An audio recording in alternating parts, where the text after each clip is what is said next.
అవినాష్ రెడ్డి అనుచరుల ఆగడాలకు సంబంధించి అంటే చాలా విషయాలు ఉన్నాయి. వాటిలో గతంలో మనం చర్చించాం. సరిగ్గా వారం క్రితం సంగారెడ్డికి చెందిన సతీష్ కుమార్ అనే వ్యక్తి కార్లకు సంబంధించి ట్రావెల్స్ నడిపిస్తూ ఉంటారు. ఆ కార్లు 6 కార్ల వరకు తీసుకొని ఇబ్బందులకు గురి చేశారు అవినాష్ రెడ్డి అనుచరులు.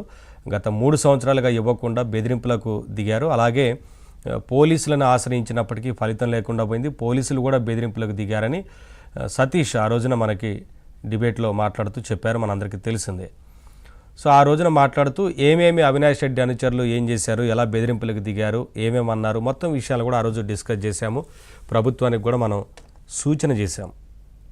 ఖచ్చితంగా బాధితుడికి న్యాయం చేయాలి.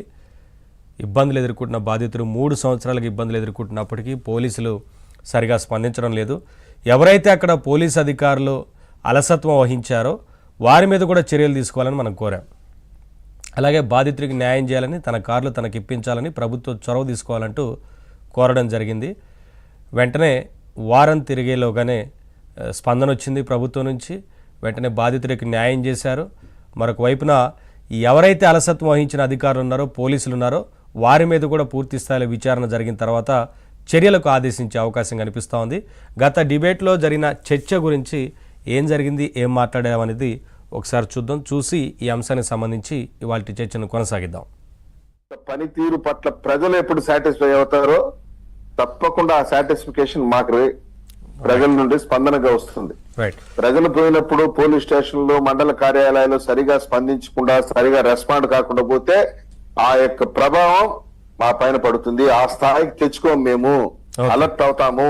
తప్పకుండా ఎవరైతే అధికారులు బాధితుల పట్ల, ఫిర్యాదుదారుల పట్ల నెగ్లిజెంట్ గా వ్యవహరించారో, నేను ఈ సందర్భంగా ఈ లైవ్ ద్వారా కడప జిల్లా ఎస్పీ గారిని కూడా హృదయపూర్వక విజ్ఞప్తి చేస్తున్నాను. ఈ లైవ్ ద్వారా I'm humbly requesting superintendent of police Kadapa to kindly put an enquiry in this toll episode. మొత్తం ఘటన పైన విచారణ జరిపించారా? whoever officers had responded very negligently, he should be taken action as per law. చట్ట ప్రకారం, డిపార్ట్మెంట్ ప్రకారం వాళ్ళపైన చర్య తీసుకోవాలా. బాధితుడు సతీష్ న్యాయం జరగాలని చెప్పి నేను కూడా ఈ లైవ్ ద్వారా డిమాండ్ చేస్తూ, రిక్వెస్ట్ చేస్తూ ఈ విషయాన్ని నేను కూడా కడప జిల్లా న్యాయం జరిగిన తర్వాత సతీష్ ని మరొకసారి మనం లైవ్ లో తీసుకుందాం సార్, మాట్లాడదాం ఆ రోజు.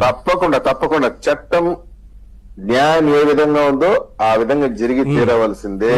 సతీష్, మీకు సార్ అందుబాటులో ఉంటారంట. 24, 25 తేదీల్లో అందుబాటులో ఉంటారు టీడీపీ ఆఫీస్. 25వ తేదీ ఆఫీస్ లో నేను అందుబాటులో ఉంటాను. అక్కడికి వెళ్ళండి. వెళ్ళిన తర్వాత పరిస్థితి మొత్తం వివరించండి. వివరించిన తర్వాత మంగళగిరి పార్టీ ఆఫీస్ కు రండి. మన వరలరామయ్య సార్ కూడా వస్తారు. నేను కూడా 25వ తేదీ అందుబాటులో ఉంటాను పార్టీ ఆఫీస్ లో. ప్రసాద్ గారు అక్కడ అడిగితే చెప్తారు. మీరు అక్కడికి వెళ్ళిన తర్వాత ఖచ్చితంగా మాట్లాడిస్తారు. ప్రసాద్ అని చెప్పండి, మీరు రండి, నేను ఉంటాను. సో అది ఆ రోజున చర్చలో భాగంగా మనం ప్రభుత్వాన్ని విజ్ఞప్తి చేశాం. బాధితులకు న్యాయం చేయాలని కోరాం. అనుకున్నట్లుగానే న్యాయం జరిగింది. ఆ తర్వాత చర్యలకు సంబంధించి కూడా ప్రభుత్వం ఇంకా సీరియస్గా ఉన్నట్లుగా తెలుస్తూ ఉంది. ఎవరైతే ఈ పోలీసులు ఉన్నారో వారి మీద కూడా ప్రభుత్వం సీరియస్గా ఉంది. ఖచ్చితంగా విచారణ చేసిన తర్వాత చర్యలు తీసుకునే అవకాశం ఉంది. ఇదే అంశానికి సంబంధించి